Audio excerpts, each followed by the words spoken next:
ሀብት ወደ አንተ ፈጥኖ የማይሆንበት ምክንያቱ ኤጁኬት ያደርጋል፣ ያስተምርሃል፣ ለሌላ ሰው እንድታስተምር ያሰለጥንሃል፣ መንፈስህን ያሰለጥነዋል፣ ነፍስህን ያሰለጥነዋል።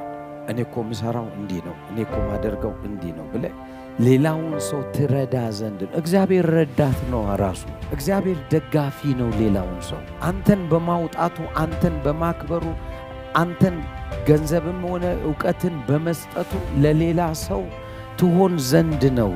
ይሄ ልብ አለክ ወይ? ይሄ ልብ ከሌለ መቼም ቢሆን አትሆንም። የእግዚአብሔር ዕውቀት ሊኖርክ ይችላል። የእግዚአብሔር የሕይወት ሲስተም ሊንቀሳቀስብህ ይችላል። ግን የለህም። ደግሜ ላለው የለህም። አታድግም። ባለህበት ነው የምትቆመው።